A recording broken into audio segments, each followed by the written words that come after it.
This episode is the largest technical leap you will ever see in a podcast generation. You can listen anywhere: bedroom, kitchen, bathroom. Welcome to Triple Click, where we bring the games to you. This week we talk about Xbox. Did you know they still make those things? Like a literal box with an X on it? But how much longer are they going to keep doing that? And should they still be doing that? I'm Maddy Myers. I'm Jason Schreier. And I'm Kirk Hamilton, and hello. Hello. Hello. How are you guys? It's us again. Here we are. We made it back. Yes. Back around the three-sided table at which we sit once a week. It's a triangle. It's beautiful. We got our barista in the corner. And before we get into it, I simply got to give the hat tip to Maximum Fun. It's our podcasting network, and I love them so much. And, you know, couldn't do it without them because we're listener supported. And that means that if you want to be a part of it, you'd go to MaximumFun.org/join, and you would be one of our supporters who gets a monthly bonus episode from us and also bonus content from other shows. But we're talking about Triple Click right now. And what's more Triple Click than Marty Scorsese, which is the bonus episode that we're going to get put out this month. We are going to watch Goodfellas, Casino, and The Wolf of Wall Street. And we're going to spill the beans about all three of those movies and probably talk about some other Scorsese classics along the way. But we're definitely going to watch those three and talk about them as our bonus ep. But we've also got a big backlog in there of other bonus episodes if you become a member. And they're really running the gamut. We talked about Zelda Tears of the Kingdom, Baldur's Gate 3. I'm sure we'll talk about other popular games this year. You might imagine we'll spill the beans about some of those in the coming months. So MaximumFun.org/join is the place to go to become part of all of that. All right, Jason, what are we talking about today? This week we're talking about Xbox, and that is not a derogatory way of referring to a former partner. It is, in fact, a video game console. So the Xbox has had an interesting last few weeks. I don't know if you guys have been paying close attention, but it really started last month when they suddenly said, hey, we're laying off 1,900 people, mostly in Activision Blizzard, the company we just purchased for $69 billion. So that was step one. And then a couple of weeks ago, rumors started circulating about Xbox potentially bringing their games to other platforms, including some heavy hitters like Starfield and Indiana Jones. And so all of their games had already been on Xbox and PC. This was them potentially bringing their stuff to the rival PlayStation, dun dun dun, which kind of inflamed console warfare everywhere. Old school style. Well, yeah, like really. In a way that I feel like I haven't seen in years. People were getting angry on the internet about Xbox versus PlayStation again. Well, it's interesting. Yeah, it depends. I mean, you can see it if you know where to look. It's always there. It's always kind of like an undercurrent. It's seething. But yes, like but Maddy, to your point, I think it kind of plates. it really kind of surfaced in a way that we hadn't seen in a long time. And so Xbox responded to this by doing a video podcast where our old pal Tina Amini interviewed Phil Spencer and two of his execs, his right-hand man and woman, Sarah Bond and Matt Booty. And they essentially said much ado about nothing. They said, we're bringing 4 games to other platforms. They didn't say what they were, but we all kind of know what they are. It's Hi-Fi Rush, it's Pentiment, it's Sea of Thieves, and it's Grounded. And they essentially were like, chill, like, this isn't a huge deal. These are kind of old games, they're service games. Maybe we'll bring more in the future. Who knows? Let's see what happens. And Tina asked about Starfield and Indiana Jones. She did. And Phil said no. Phil very specifically said no. So part of this was a story about journalism, about rumors going a little too far, or I guess kind of maybe not journalism, since a lot of this is coming from the kind of the insider world. But first things first, let's talk about the journalism angle of this story. Well, the reason I say that is just because that's what the people want to know. Well, the reason I say that is because the rumors just kind of like were flying hot and heavy, and that's what created all this in the first place. But I want to talk about the business strategy. I think that's what's really interesting here, because we are now looking at 10 plus years of Xbox kind of walking into rakes. I mean, they've been in third place in this console kind of battle since the Xbox 360 era. And there's a lot to kind of unpack there. All starting with the Don Matrick era. So let's get into that. Kirk, I want to start with you because you and I were we were in the trenches. It was our first couple of years at Kotaku when the Xbox One was revealed, and then the disastrous PR strategy started unfolding, and they started being like, it's online only. No, it's not online only. Yes, it is. And then after that kind of messaging snafu, they then fully backtracked and were like, actually, no, we're not doing this. And it was kind of this first step of this kind of disastrous era for them. Do you remember that? Do you have any fond memories of that time? I do remember it. It's a pretty vivid memory because it was the first time that I, as a reporter, was faced with a technology company introducing a product that I did not understand, that it did not seem like people would want, and telling us that people would want it, and having to sort of reconcile those two things. Okay, I know that I think this seems ridiculous. The Kinect, which was this camera voice activation device, which was attached to the Xbox One and had been released earlier for the Xbox 360 as a sort of optional peripheral, was now for integral. Just Dance and so on. Yeah. Sure, it was now integral to the whole product, because the idea was that the Xbox One was this one unifying device for your living room. So you would run your cable box through the Xbox One. I say this and I'm kind of going over the specs for the Xbox One. I'm realizing that some of our listeners probably don't even know this because it was long ago. It had the HDMI in and out port, which was truly they're wild. Probably like, what's a cable box? What are you talking about? Like, our younger listeners aren't even going to know true. what you're saying right now. Like, how complicated it used to be to watch television. It wasn't as easy as it is now. I mean, I don't know. It's pretty complicated to watch television now, but that's true, but for different reasons. Conversation.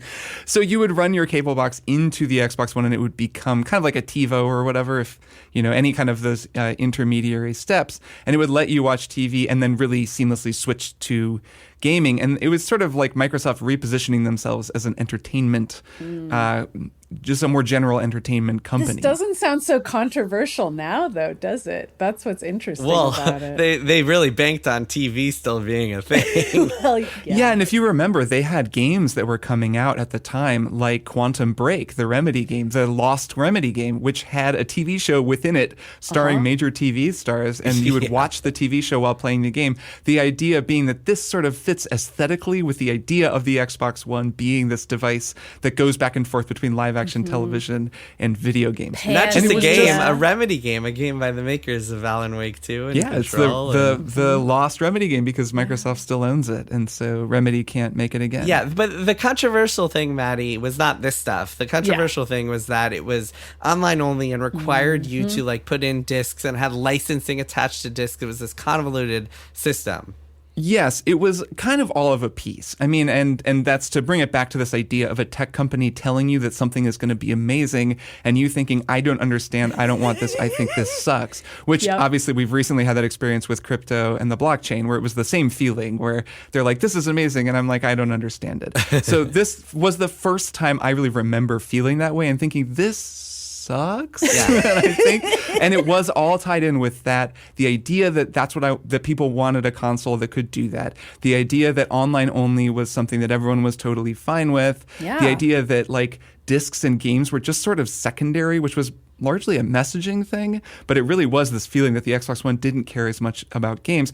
And then in the console wars of it all, the fact that Sony was out there saying, no, we're just going to make a game console that plays video games. For gamers. Well, so they did a crazy thing. So one thing that's an important piece of context to what Kirk just explained is that this was an era where, first of all, analysts all thought the consoles were dead. 2012, 2013, there was this belief that the console was going away. Right. This was post-mobile. There was also the biggest concern in the video game industry at that point, which seems like totally quaint now, was used games, because GameStop was making a ton of money off of selling used copies of games to people. And man. the game publishers would not see a dime every time a used game was sold. That, of course, is not relevant today. And GameStop is like, man, I just passed one in the mall yesterday, and it is bleak. Yeah. But back then it was. And so the reason to do this whole kind of like, this console has to be connected to the internet every few hours, every 24 hours or whatever, and your discs have licenses attached and you can't just give them around. That was like the most controversial part of this, because people were like, what the hell? Like, if I buy a game, I want to be able to own my game and share it with my friends and do whatever I want with my game. And so Sony came out and they did this iconic thing that essentially like won them that generation in a single video. At E3 2013, at their Sony presentation, they play this video that is like, this is how you share games on PS4. And it's Adam Boyes and Shuhei Yoshida, two of their execs at the time, just handing a game to one another. Yeah, like a and that's physical like, thanks. Yeah, and he's like, thank you. Another. Yeah. To just embarrass, and Microsoft was just totally embarrassed. They did a total 180, or I guess you could say 360, a month later, and they totally backtracked on every single plan that they had, and they were like, you know what, we're not doing this. We're just making a console. But the Kinect was still attached, so they sold it for $500 instead of $400, which is where the PS4 came in, and pretty much lost the generation then and there in terms of sales. And since then, I mean, we've seen a company in Microsoft that is like, not only struggled to compete with Sony and Nintendo in terms of hardware sales, and also reaching broader markets, Japan and all that stuff, but also has really struggled to create the kind of first-party lineup that both Sony and Nintendo had. They just do not have the killer franchises like The Last of Us or like Zelda, and that has really been a struggle for them. Even their marquee franchise, Halo, has really suffered over the last few years in a way that none of those other big franchises have. And so, I mean, Maddy, do you think there's something I know you're a big Gears fan and a big Halo fan. Do you think there's something in the Microsoft waters? Yeah, what are they going to bring back, Gears? Do you think there's something, like, what do you think it is that is holding Xbox back from, like, competing with Sony and Nintendo on those fronts? I mean, I think the truth is they're not even trying anymore. And watching this video with Tina Amini, it's really clear that a lot of their messaging is about Game Pass now and about the idea of everyone plays, then we all win. Like, that's their little buzz phrase that they say now, is the idea of having multiple places to play games and talking about that instead of what the games actually are. And between that and acquisitions, they also mentioned Minecraft as one of their big acquisitions early on and a big success for them, pretty inarguable. Not something that we think of as because it's not a first party Microsoft game, but they're talking a lot about the acquisition game and also how easy it is to play Xbox games, because those are kind of the two pillars that they have. I mean, I'm not sitting here, I'm not going to argue to you like, oh, the next Gears game is going to come out, it's going to be freaking amazing. There's nothing to indicate that right this very second. And I played Halo Infinite, and that was that, you know? Yeah, I mean, they have tried, though. Like, this strategy that you're talking about is a relatively recent thing where they're like, you know what, screw it. We're just putting everything everywhere. I mean, and it turns out not to be everything. But, like, over the past 10 years or so, they've come out with franchise after franchise, and none of them has been a hit on the level of their competitors. And that, to me, is really striking and says something about Microsoft as a whole and the way that they make games and the way that they organize their studios. And I don't know what it is exactly. But so after the Xbox One debacle, Don Matrick, who was running the place, got out of there. He was kind of an out-of-touch guy that a lot of people were not big fans of. And this guy, Phil Spencer, comes in and takes over. And he is a lot more loved. He is really just internally, people at Microsoft just rave about him. He is a really just kind of unanimously liked guy. But under him, Microsoft has still not been able to come out with all those first-party studios. And what they've done is they've snatched up a bunch of companies, to your point, Maddy, everything from like the limited integration studios, as they're called, like Double Fine and Obsidian, which are kind of still doing their own thing just under the Microsoft banner, to them kind of creating their own studios to try to make really good first party games like 343 and like Playground, which is making a Fable game now, and a whole bunch of others. And still none of those have been able to come up with like a killer franchise. We have games like everything from Rise in the early Xbox One eras to like Sunset Overdrive to like Quantum Break to games like, I don't know, Recore that just never found an audience to games that are more recent that are like Starfield? Fable and Perfect Dark and a bunch of other games in that kind of cadre that aren't even happening, that are like were announced 5 years ago and are still in production. So yeah, we have kind of a messy overall picture here. Yeah. So I think that something that's worth talking about along with Xbox is PC, because for me, even before the Xbox One, the Xbox 360 was the console that was closer to a PC than the PlayStation 3, because it was, I think, easier to make games for it. There were just a lot more games on Xbox 360 that were also on PC. Not Microsoft exclusive games, but games that were only on Xbox 360 for a console and weren't on PlayStation 3.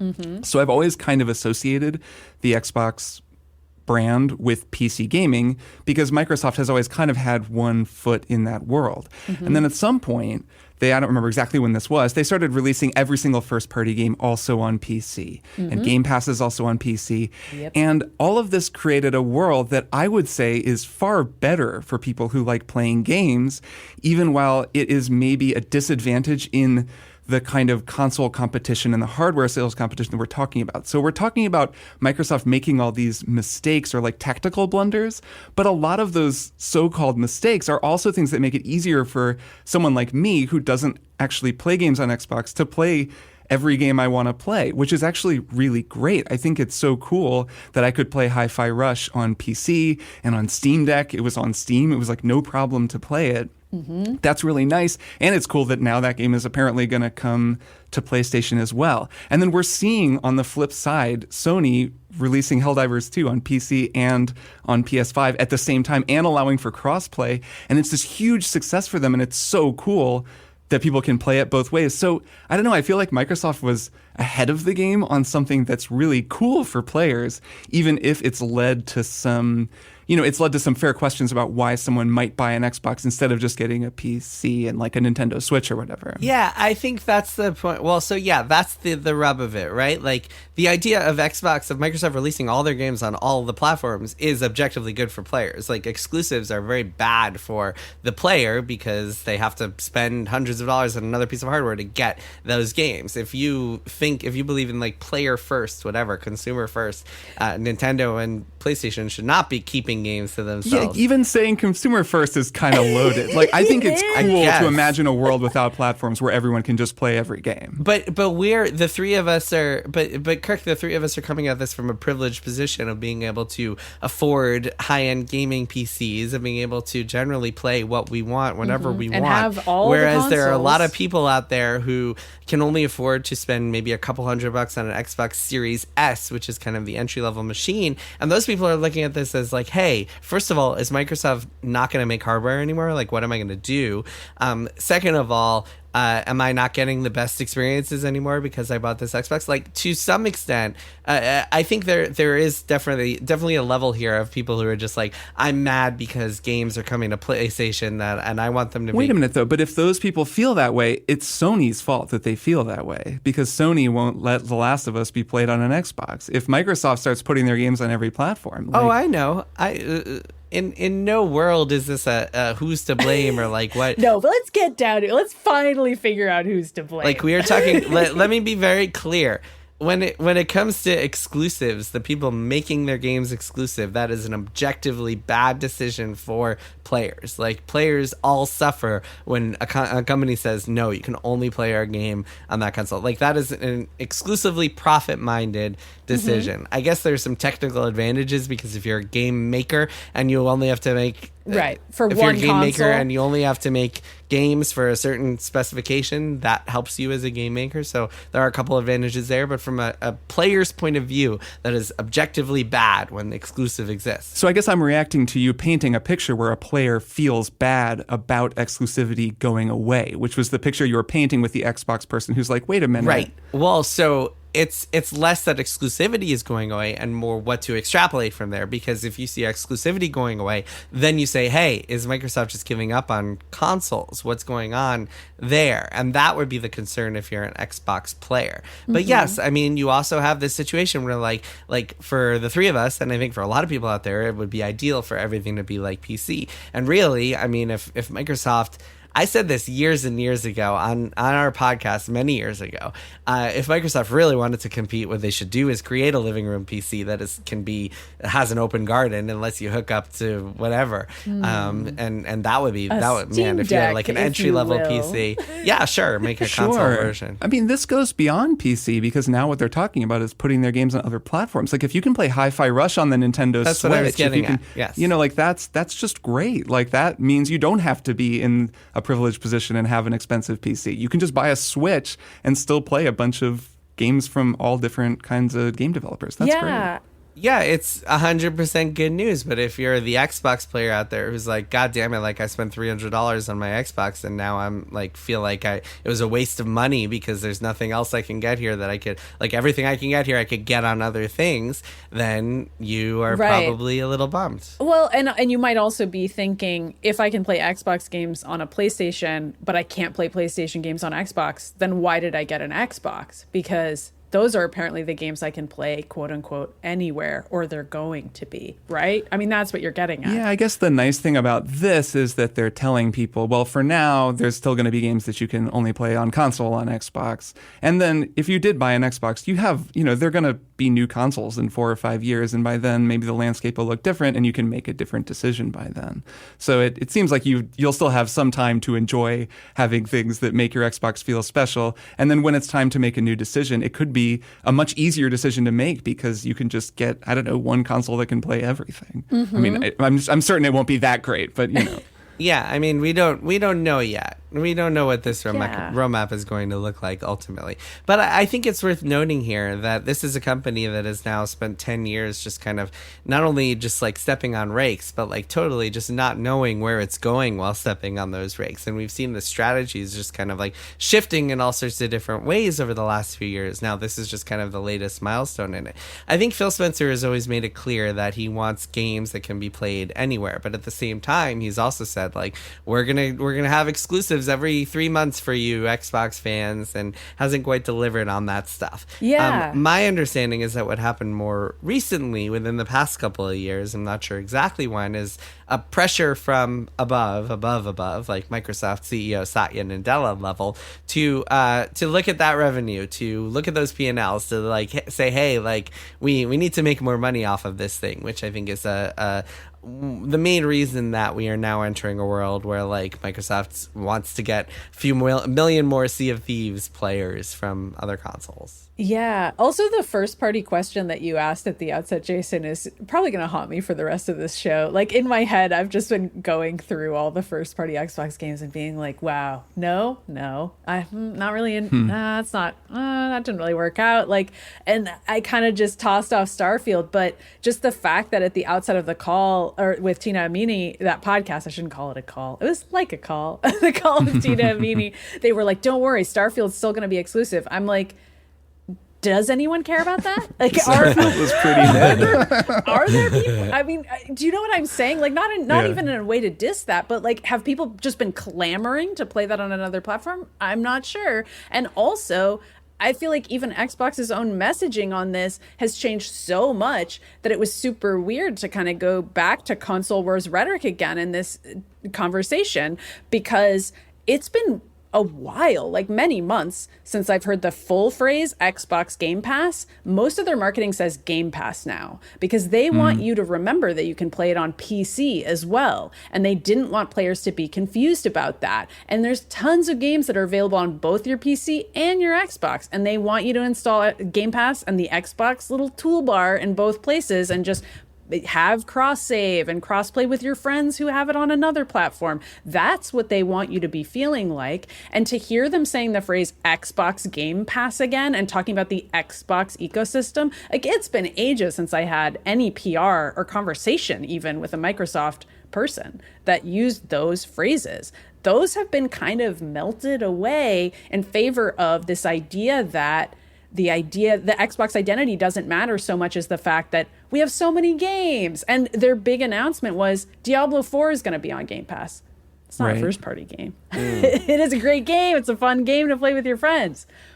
But it's not an Xbox game.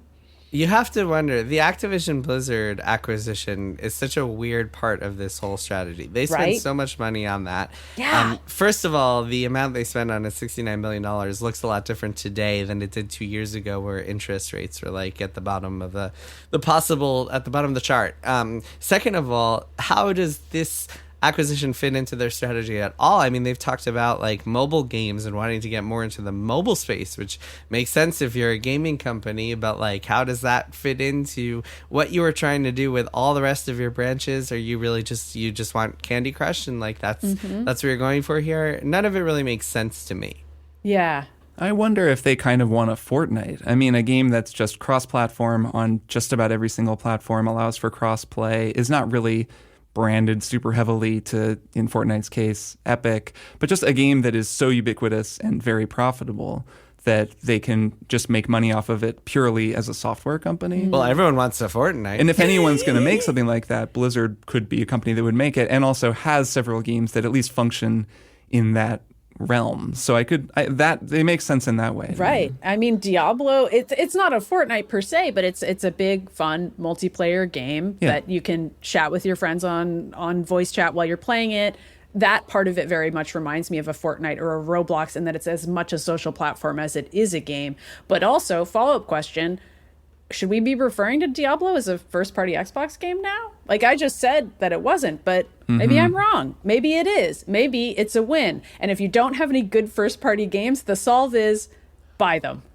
And then you do. Well, you know, and that kind of ties in with what you were saying, Maddy, about how Xbox as a brand is not a super, like they're not leaning on it super hard right now, because Bethesda is a really strong brand and a brand that people associate with good games. Machine Games, who are making that Indiana Jones game, people associate them with fun single-player games. They're like Naughty Dog. They're like, Insomniac, these studios that Sony owns or bought, and just let's speak for themselves, because those brands are really strong. So I could see that continuing. I mean, I'm certain that's going to continue with Blizzard. Blizzard is one of the strongest brands in all of video games. No, 100%. I mean, yes, Blizzard is up there, and World of Warcraft still prints money. Did you guys know that World of Warcraft Classic, the servers that are just kind of recreating the old stuff, is like as big or almost as big as the modern entries? Yeah, I did know that because I think you talk about it in your book. Oh, I do. It's pretty wild. It's like that thing is printing money. Yeah, I didn't know it was so successful. And obviously Call of Duty is big. I mean, the argument I'm making is not necessarily that these guys aren't big, heavy hitters. Like, they bought a bunch of hits. I was at an Xbox party at I think it was the Game Awards a few months ago, and they had a big banner that was like showing, it was like a big ABK mixer, and it was like the Candy Crush person next to Diablo, next to Master Chief, next to like some other like Starfield dude or something like that. It was pretty wild to see. But yes, I mean, that having all of that for sure makes sense if you want to make the next Smash Brothers. Like, I get having all of those IPs smashed together. Or Fortnite. We call those Fortnites now, Jason. Yeah, right? Create your Battle Royale metaverse. Yeah. They did say when they were buying ABK, they did say like, this is our metaverse play, but that was 2022. Again, different time. That's how long ago it was. Yeah. It was when the metaverse was still a relevant thing that people talked about. Yeah. I mean, also, we don't feel as much anxiety about the idea of something being disc-free now. Like, I just feel like that conversation has completely changed. And it's not just because GameStop isn't as much of a thing anymore. I think it's just that internet access has continued to grow around the world. It's still not even close to where I think it should be for Phil Spencer's dream to be fully realized. And I think that everyone in reality knows that, but in marketing land, we have to pretend that's not the case, and that going totally online for console is a great business move no matter what. But it is interesting to look back on those arguments from 10 years ago that we were talking about, where people were like, oh, but I can't share games anymore. We're already in that reality. I already purchase a license to a game and I can't share it with anyone. I already don't own anything anymore. That's just my life now. Things go on Game Pass and they go away. I don't own anything on Game Pass. I can install Yakuza, but I better beat it before they take it away. Like that's just how it works. Well, that's a different. Well, yeah. Buying But a my point digital is, I thing don't is own different than anything. Game Pass. But yeah, I mean, timing is everything. They came out with a digital console too early, in the same way that games that tried to do Battle Royale a couple of years before Fortnite missed the boat on that. In the same way that I think I just saw stories today that like other people were trying to do similar things to Helldivers 2, and that got canceled, and that didn't work out, and Helldivers reigned supreme. I mean, sometimes all you need is timing in business. But I do want to say I think that like in general, this idea of putting your games on everything as a game company is like something that is net beneficial. It like benefits more people than not. I just think that when you do that, it's tough to do that and also make your own hardware, because so much of the current model for selling hardware relies upon you have to buy this closed machine because you can get games on it that you can't get anywhere else. And it's very hard to imagine them not just consistently underselling the Xbox if they're going to continue to do that, while at the same time they're still releasing all their games on PC, releasing some of their games potentially on Switch and PlayStation. Like, that strategy is part of what doesn't make sense to me for Xbox. Mm-hmm.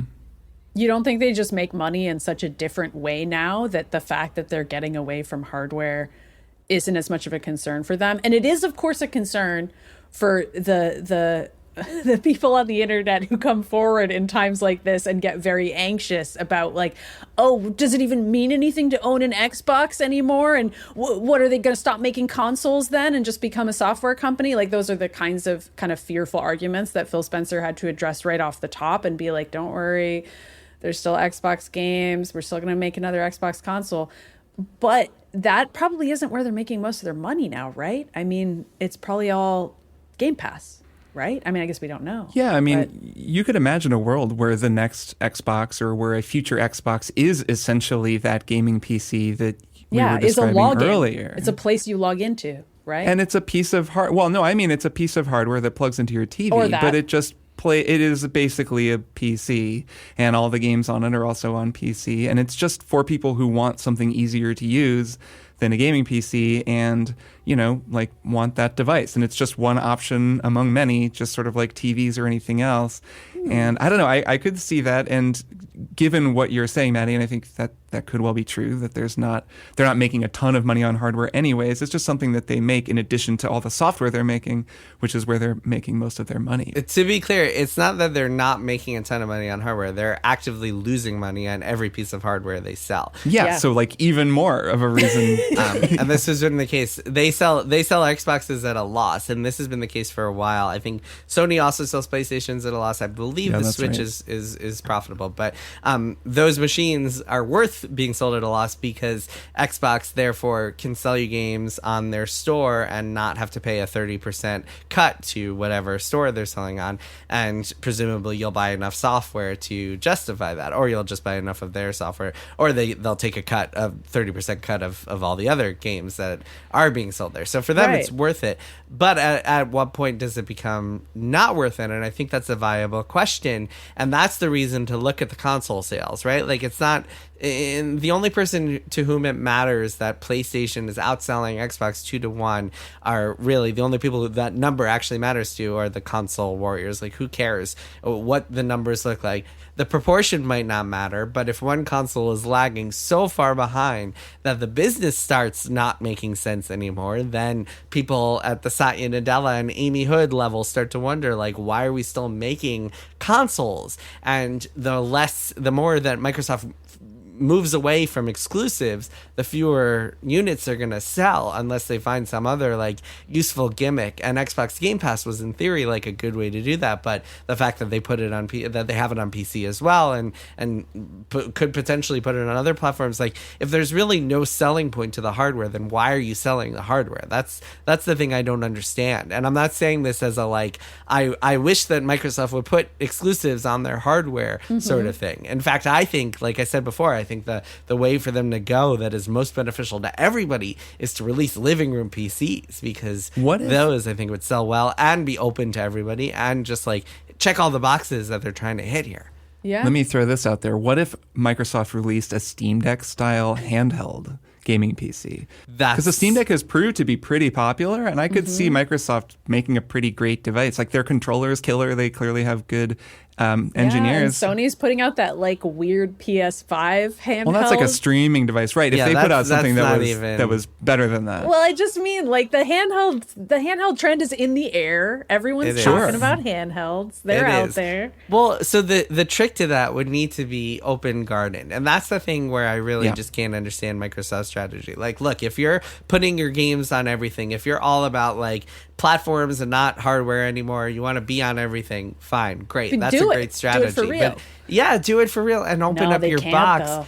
Because people will get mad, Jason. Well, no. You gotta nobody- have their cake and eat no, it, too. hold on. Maddie, what I'm saying is you take your box and you say, hey, we're going to let you crack this thing open and put Steam on it and put whatever you want on it. Which maybe putting Steam on it, maybe that doesn't make sense for them because they suddenly lose their 30% cut from the store on there. But if you open it up to people, it will be so much more appealing as a hardware device. And that could be the gimmick that you have. That could be the selling point that you have over the PlayStation and over the Switch since you're not doing exclusives anymore. Right, and Microsoft has the infrastructure in place for this, given that they make the dominant previous generation operating system in Windows. Yeah, Like, why wouldn't you do a console's Windows? that was an operating system before iOS and It's all true. of these closed operating systems where only Apple can sell things through iOS. Yeah. Microsoft, I mean, you run Steam through Windows right now. Like That's that is a true. Microsoft Probably you operating do. system. Unless you use Or I Windows. mean, I meant you as in the two of you, all three of us do. yeah, Yeah, that's true. could you imagine? I mean, what if they do a handheld Steam Deck thing that lets you run Windows on it, and so it's kind Yeah. of an open machine instead of like you must go through our Xbox operating system and play by our rules in here. I would like that.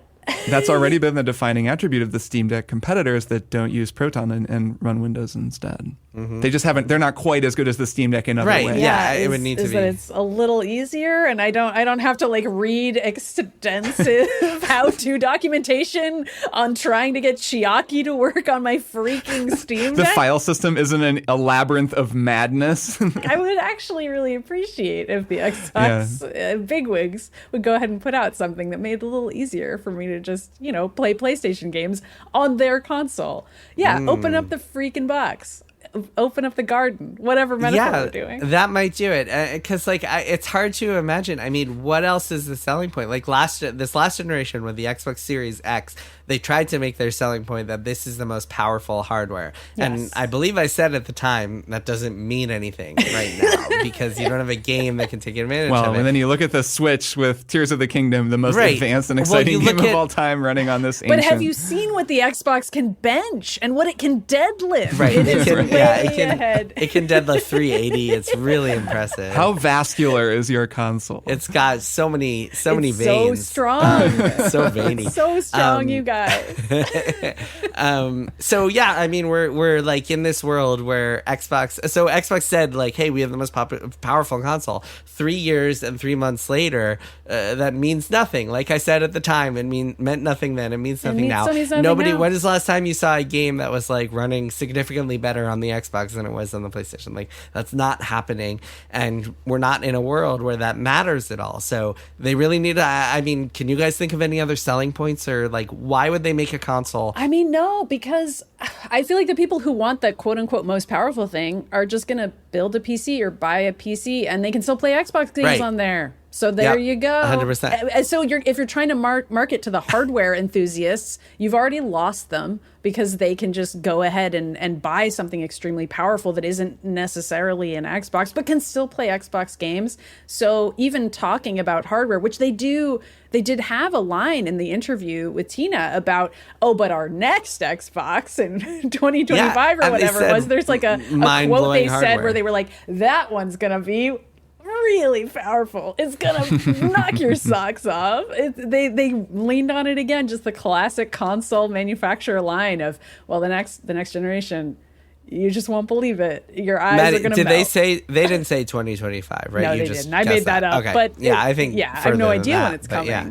We'll be on another planet by then, and we'll all be like, strapped into VR headsets, and it'll be more powerful than anything we can possibly imagine. And so this is the core tension, right? It's this paradox of like, we want you to play games on everything, but we also want to sell you the most powerful console, and we want you to play games on there too. And you need it to play games, except you don't, because we're also giving them to you on every other platform. Because they're all on PC, and we're going to sell you this thing for $500, for which you could just get a Steam Deck and play our games on there anyway. It just, none of this makes sense to me as a business strategy. So again, we're entering now like 11 years of, I don't want to say incompetence, but certainly business questions to their business. Weird messaging. And I do think it's a product of the fact that we all grew up in the console wars, and that's what Phil Spencer's still negotiating in the marketing messaging he has to do every day. Like, he has to deal with this. Like, he had to do this interview earlier than his original plan because people were freaking out on the internet so hard. Like, that's why he talked to everyone. That's wild. That still matters to him.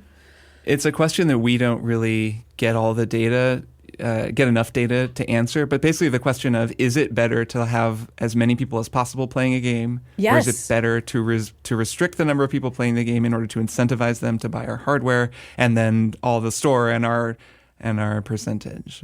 Well, from a business perspective, yes, Kirk, to your point, we don't have all of the data, and the opacity of these game companies is a problem. Right. Even the ones that are publicly traded can just kind of bury some of their stuff in a line on their earnings sheet, and so you can see like some percent of like how their Xbox division performs compared to the overall business, but you don't need to see the numbers of the hardware and the software and stuff. But yes, that's a good question, right? Like, would it for PlayStation, would they make more money selling The Last of Us on on every platform, or does it make more money for it to bring in new users into the PlayStation system? That is a good question. It is somewhat a question that, they require more data in order to answer because they're just starting to do it. I mean, Helldivers is this very interesting example of this, where it's the first time Sony has done day and date on PS5 and Steam, and it's this crashing success. Obviously, it's just one data point, but for especially that kind of game, for like an ongoing online service game, you totally can see how it could work out. And then as games like that actually are released and they get data back on it, you can see them moving more in that direction if it winds up, if it still is that successful, the next time they do it and the next time someone tries this. Mm-hmm. Yeah, well, part of it also is kind of appealing to a certain type of person and looking at your target demographic. In Sony's case, they're very much like, we want this to be known as the place for these big cinematic open world action adventure narrative stuff. And so that stuff is always going to be exclusive to the PlayStation first, and then maybe come to PC later, as many of their games and have maybe been. even HBO later. Yeah, and then coming to TV. As opposed to Helldivers 2, which Helldivers 2 is more of like this is an online shooter thing. We want as many people as possible to be playing with their friends on it. It makes a lot more sense to release that day and day on PC. So it's very much about the brand of the console, and the Nintendo has similar stuff where it's like, we have these games that have a certain Nintendo feel, je ne sais quoi, and you can only play them on the Switch. Well, the Nintendo is like the kings of exclusivity, and everyone just puts up with that. Like, it's so funny to even have them in the conversation, because it's like, well, where else are you going to play Mario? It's open and shut to such an extent, Well, and they're just so distinct in terms of their hardware limitations, in terms of the games that they make, that Sony and Microsoft have been just ever pulling closer to one another by their gravitational pull, because jousting. They make consoles that are so similar in terms of hardware. They run so many of the same games that it just becomes harder and harder to not be like, why don't they just kiss? Like, basically, because they're so close. Nintendo has kind of always been just over at another part of the playground because their hardware is so different. Their whole stable of games are so different. Definition of success is different. Yeah, I mean, from a business perspective, in Microsoft and Sony, we're talking about two companies that are struggling. In fact, Sony just came out with some recent earnings report, and their stock took a big hit because they missed their expectations on PS5 sales. Their profit margins are not where they need to be. Basically, they're not making the type of money that their investors are expecting. Same situation as And they Microsoft. just announced, right, that they don't have any major games coming out for a very long time as well, which could not have made anybody happy, or at least anybody operating according to shareholder logic. Yeah, God, yeah. So that and with them specifically, it's a problem of budgets, right? Their games are costing hundreds of millions of dollars to make, and they are not seeing the kind of returns that they need to, because nothing is going to see the kind of returns that you need to except GTA to deliver on that. I know. Nintendo just announced, even though there are absurd. rumors now that Nintendo is delaying the Switch 2 to 2025, which should be bad news for all of our predictions. Nintendo is like the richest company in Japan, so Nintendo is still killing it, and the Switch is like gonna sell the PS2 potentially this year and become the biggest console ever. Yeah. And yet, but we also live in a world where like no one could get a PS5 at first because they were so coveted, and yet years later, we're like, well, no, that was supply chain stuff. But it's just so weird that we live in a world where I feel like, PS5s are so cool and so expensive, and now a lot of people have one finally, and yet I'm still being told that Sony is struggling. Like, I do understand the math there and how we got here, but it's just so weird, you know? Well, like they had to be I'm successful beyond in order for it to work. I mean, it's an expensive console that runs expensive to make games. The PS5 is not a massive success, despite it being hard to get. It is selling at pretty much the same clip, maybe even a little slower than the PS4. It is not like that. That narrative is because of the supply chains, 100%. It's not because so many people wanted. Yeah, and the narrative doesn't match up with the fact that they would have had to outsell just absurdly beyond my imagination in order to make stockholders happy, I guess, because that's just how everything works if you aren't outperforming. Well, especially if you're making a new console that's incredibly expensive to make, and you're making games for it that are incredibly expensive to make. I mean, the thing to keep in mind here is that, like, as much as we can say, like, oh, shareholder expectations are crazy, they shouldn't expect infinite growth, which is all totally fair to argue. Also, it's all also talking about budgets that have like quadrupled since 10 years ago. Yeah. So there is a kind of, you do need growth to keep up with that, and really someone needs to say, hey, we're putting an end to this. We're putting a cap on like our graphical fidelity expectations. Right, and like meanwhile the Switch is in the background being like, maybe we may or may not put out the Switch 2. We're just gonna keep selling Switches forever for years and years and years, and you can still play Animal Crossing. Yeah, I mean, the graphical arms race, just participating in that is kind of a problem. All right, we're gonna take a break, and then we will be back with Xbox One More Thing.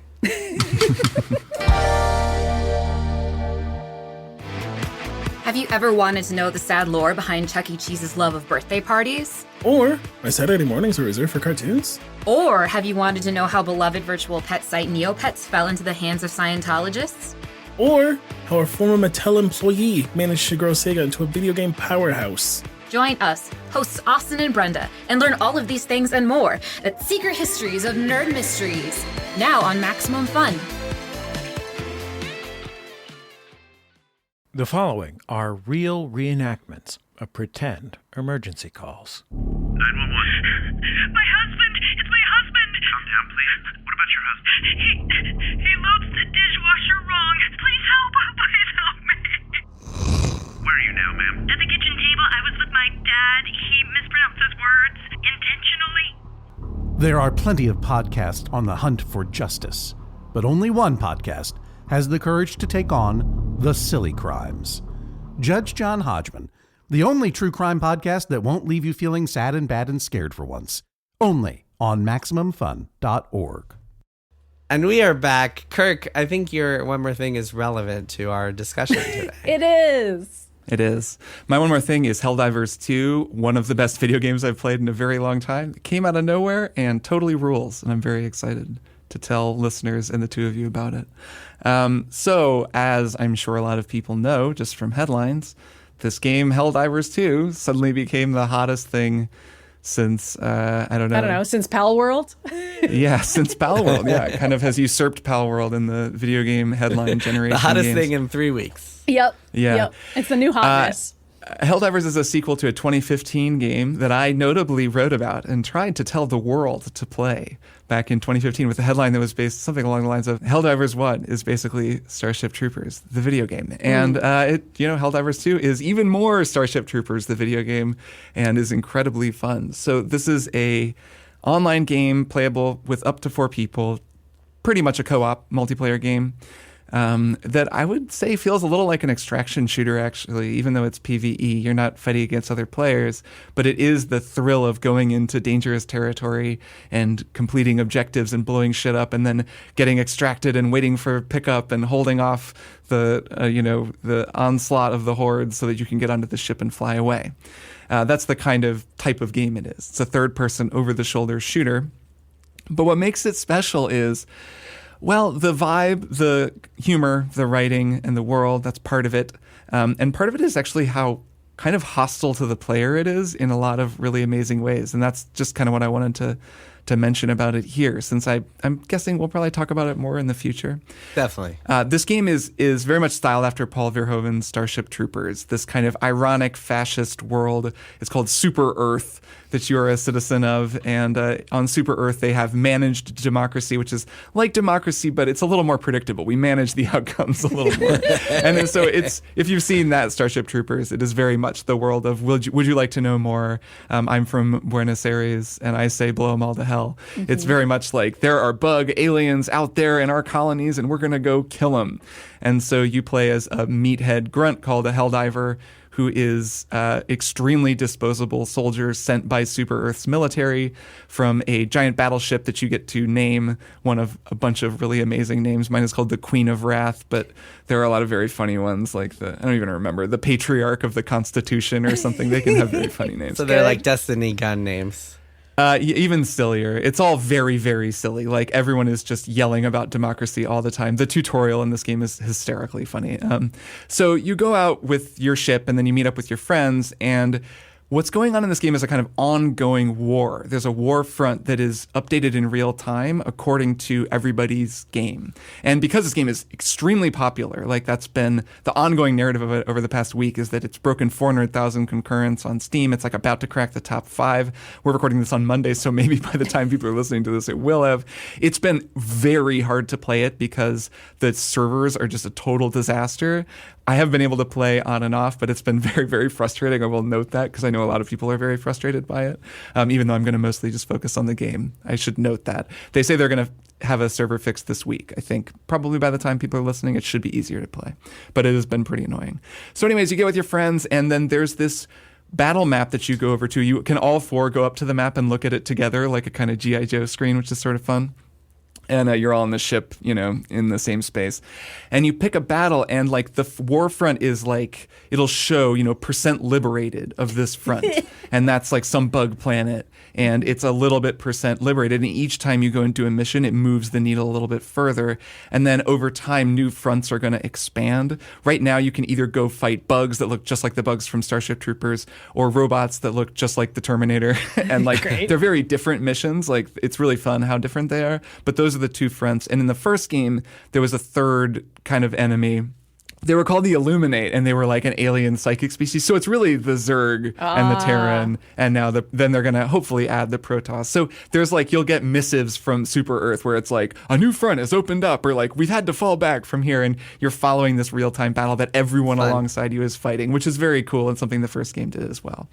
So then you drop in with your three teammates, and it's very much the feeling of like a total war zone. There's like ships overhead. You're like on an empty battlefield, and it's quiet, too quiet, and you call in, resupply, and you start moving toward your objective. This game looks over the shoulder, like a, over the shoulder shooter, which is a change from the first game, was kind of top down. There's a lot of calling in stuff from orbit. So you're shooting just guns. You have a heavy gun, a light gun, a sidearm, typical kind of stuff. You're very squishy. You can die very easily. But a lot of what you do are what are called stratagems. So you hold down the shoulder button, and then you have to input D-pad combinations for each stratagem. And this is something that Arrowhead Studios, this is a Swedish developer that made this, the first Helldivers. They made the Magicka games. They've been messing with this forever, and it's this great idea that I've really never seen in other games, but where you're under fire, and you're like, oh my God, I have to call in an airstrike. And you bring up the thing, and it's like, okay, down, right. And you're kind of looking while trying to not get shot. And then you have a little like grenade that you throw that then in a minute calls in a super intense airstrike. I remember this from the first game. So you can also call in, more guns or like a big heavy gun. There aren't mech suits or anything. There were in the first game. I'm guessing they're going to add that kind of stuff, or maybe even vehicles. And airstrikes are a huge part of this game. I played a lot last night with 3 friends, and we were all on mic playing together. And like with 4 people, when you're going all in, we were fighting the robots, and everyone is like calling in like cluster bomb strikes from planes that are flying overhead. And the game looks really amazing. I think the lighting is like beautiful. And so it's like the world is exploding. And you're shooting. Meanwhile, your character is screaming like, "Come get some democracy," like blowing shit up. And everyone is constantly dying as well. So I mentioned the player unfriendly thing, and that's, I guess, the last thing, or one of the last things I'll focus on here, is that there are a lot of really cool frictions in this game. I think the gameplay is fantastic. The shooting feels really good, but there are all these things that make it a little harder to play. You're not actually very empowered in some ways, even though you're able to call down, the wrath of God with a couple of D-pad button presses. So one thing is, for example, you're shooting your gun. If you just reload after shooting a few times, you throw out the magazine and all the bullets in it. So you can run out of ammo, and you run out of ammo pretty regularly, and it's terrible when that happens and there's like 10 bugs coming at you and you're like, oh my God, I'm out of ammo, and you switch to your sidearm and you're trying to get away, and it's very desperate. So you always have to be managing ammo, and you have to think about how you use your guns, and all the weapons are like that. There are like rocket launchers that a friend can come and load for you, so you load them much more quickly, and like if a robot tank is coming at you, you need to like team up and do that. So there are these kind of, all of these tensions introduced, or frictions, I guess, introduced to the game that make it really fun. There's also the fact that friendly fire is on. You're constantly killing one another in various ways because these like airstrikes that you're calling in are ludicrous. Like you'll call in, like, I don't even know some of the things that my friends were calling in. And you're like, okay, everyone, I'm calling in an airstrike, but it's happening so fast that you're regularly blowing one another up. And then you just call in a resupply and a new Helldiver drops in and that player begins to control them. So it's not like you respawn, you just start controlling yet another faceless grunt. In fact, the default of the game is that your voice changes, so you're a different person, and there's a bunch of different voices. So the idea is just like, you're all just like meat for the meat grinder. Like you're all just getting killed because Super Earth doesn't care about any of these Helldivers. They're just completely disposable. So over the course of a mission, you're just dying and being replaced with some other guy, and you just keep going. So it's like very much not a power fantasy. It's like a comedy game about idiot fascist soldiers blowing one another up in a pointless war that's also really, really fun to play and hilarious, and then leads to like endless memeable moments. I mean, every mission that I've played has had like 3 or 4 things happen that are hilarious. I gather this game is like massive on like TikTok and everywhere, where you can just be sharing like dumb videos of hilarious things that happened just because it like just generates that. It's so good. I'm really like amazed by how funny, fun, and compelling it is. There's like a battle pass system. You can pay, but there's also just a free one. And I get the sense that they're kind of not like nickel and diming people with microtransactions, but the battle pass system is really compelling. Like I really like unlocking new stuff, and like I'm kind of always getting new stratagems or new guns that I can use. And you're on the free one? Yeah, I'm on the free one, and I find that like the stuff you start with is super fun. Like, it's fun from the drop. You already have crazy stuff you can call down, and then you just will look at what you might unlock at level 10 and be like, oh, well, that looks even cooler. Like I'll play some more and get that. So really, especially if you have friends, this is a fantastic game. I think this is a game that the 3 of us would have a great time playing together. And especially once they get it working better, I can't recommend it enough. Oh, and it has crossplay. You can play with people between PS5 and PC, which is super cool as well. Just like a hell of a game and a real surprise. Even though I liked the first one, I didn't see the success of this one coming. Well, the trailer was so generic, and I remember being so disappointed because the first one was like top-down twin stick, and I thought that was cool and different, and then seeing the trailer for Helldivers 2, and it looks like a generic third-person shooter, but sounds like... It's funny, I was a little worried when I watched that trailer, the one with the song about rocking together or whatever, and then it was playing on the Steam channel after I had played a few hours of the game, and I was like cracking up and cackling and loving the trailer. So I think, I get what you're saying, even though now I watch that trailer and I'm like, oh, this trailer's perfect. Totally captures the game, like game of the year. Yeah, I mean, when you don't know it. But anyway, apparently it didn't matter. Trailers do not matter. Maddy, what's your one more thing? My one more thing is a book I have only just started reading, but I'm already so into it, and I think everyone should read it. And I didn't expect that at all. I just thought it'd be fun and dark. It's called Doppelganger, A Trip into the Mirror World, and it's by Naomi Klein, who is an author often confused with the now alt-right reactionary author Naomi Wolf, who originally was sort of a second wave feminist writer. People probably know The Beauty Myth as her kind of 90s pop feminism book. And since then, she's really gone down a weird path and now is fully ensconced in Steve Bannon's world of podcasting. And she's super into conspiracy theories about COVID. Terrific. And Naomi Klein is a leftist and has been the whole time and has been mixed up. Why are they confused? Just because they're both named Naomi? Well, so it's weird. It's very weird because I don't think of their names as being particularly similar, but they do visually look somewhat similar. And they're both authors, and they started off both kind of having leftist politics.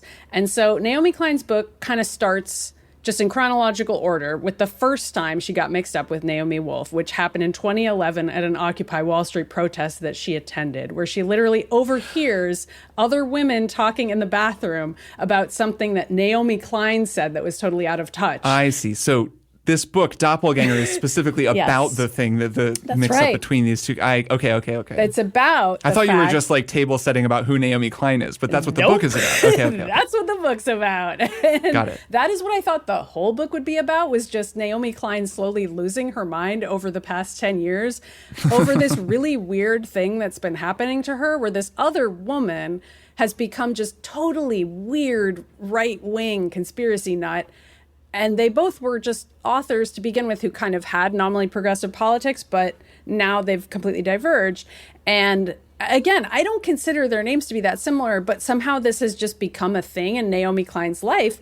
And she talks about how it happened and how weird it is. And I was like, I'm down to just read a book about how weird that is. But the book is actually significantly cooler than that, because it ends up being about how easy it is for this to happen and how eventually it became such a joke on Twitter that they were confusable, that people would actually like get autocomplete Naomi Klein if they were trying to @Naomi Wolf, and vice versa, because of just the way that Twitter works. And so they were intrinsically linked forever, basically, because people started making jokes about them. And that just became something that Naomi Klein had to deal with, and Naomi Wolf, presumably, for however many years it's been. And so in some ways, it's sort of a very personal, raw book about Naomi Klein going kind of crazy and listening to Steve Bannon's podcast a lot and alienating her friends and family because she's so obsessed with this person that she's mistaken for. And she's like, I hate this person's politics, but everyone thinks I'm her, and I don't know why this is happening to me, which would have been a book on its own, maybe. But then it also becomes her talking about how much the internet and personal brands and technology have changed to allow this to happen to other people all the time, whereby all of us kind of have people who have similar names to us on the internet that we're aware of, or at least I know I do. There's many other Maddy Myerses out there and other Maddys that I've been mistaken for all the time. That's just a rote thing that happens to us. But because of that, and because of the way that personal branding works online, all of us have to constantly find new ways to distinguish ourselves. And it just, it's ended up being this really weird, cool book about AI art of people and kind of fake versions of people and how much fakery is a part of internet identity. And I don't even know how to explain what the book is now, but every chapter I'm like learning something new and thinking about the internet in a different way, and also thinking about the way I market my own writing and the idea of my personal brand and who am I. And I don't know, it's really taken me on a weird trip. So Does she really talk to recommend Naomi it. Wolf? I don't know. I haven't finished the book, but I hope so. I mean, they have talked on the internet quite a bit because they're constantly mistaken for each other. So in that sense, they know each other quite well. But it's so weird. I don't know. I really recommend it. So it's called Doppelganger, and it's by Naomi Klein. I guess if you look for Doppelganger by Naomi Wolf, you might still find it. I don't know. My One More Thing is a book as well. It's a book called Everyone on This Train is a Suspect by Benjamin Stevenson, and is a sequel to a book that I read, I think last year or 2 years ago, called Everyone in My Family Has Killed Someone by Benjamin Stevenson. And this book, like that one, it kind of is narrated by this guy who is constantly breaking the fourth wall and talking about the rules of murder mysteries and how they function, and saying stuff like the killer in this book is mentioned by name 106 times, stuff like that. Nice. And so there's all sorts of kind of hidden riddles and meta text, and it's very cute. It's very entertaining. It can get a little bit much, just like the first book. This one, I would say, I mean, I didn't like it quite as much as the first one because some of the novelty of that stuff is gone, but still very entertaining, still a very easy, breezy read that I just kind of got through on a plane ride last week. So enjoyed it, and definitely would recommend it as a kind of just enjoyable little experience. Not going to blow your mind or anything, but just a very fun read that Nice. I enjoyed. And so the premise here, of course, is that he's on a train with a bunch of other murder writers, kind of murder fiction writers, mystery fiction writers, and someone gets killed, and maybe more than one person gets killed, and who's responsible, or who are the people responsible? Those are the big questions. And then there's a fun little subplot about the narrator and his girlfriend, and the kind of the question of whose story gets told and whose story is this, because she is also a writer, and so there's some kind of interesting ideas there. But yeah, it was fun. Didn't blow my mind or anything, but very fun read. Once again, Nice. Everyone on this train is a suspect. Of course, very Agatha Christie Yes. of it all. Good title. Yeah. Very memorable. It is Love memorable. I love a well-titled murder mystery. Good Yeah, title. that's good. All right, guys. Kirk, Maddy, it is time for us to say goodbye. It is. It See is. you both next week. Yeah, see you both next week. Bye. Triple Click is produced by Jason Schreier, Maddie Myers, and me, Kirk Hamilton. I edit and mix the show and also wrote our theme music. Our show art is by Tom DJ. Some of the games and products we talked about on this episode may have been sent to us for free for review consideration. You can find a link to our ethics policy in the show notes. Triple Click is a proud member of the Maximum Fun Podcast Network, and if you like our show, we hope you'll consider supporting us by becoming a member at MaximumFun.org/join. Find us on Twitter at TripleClickPod, send email to tripleclick@MaximumFun.org, and find a link to our Discord in the show notes. Thanks for listening. See you next time.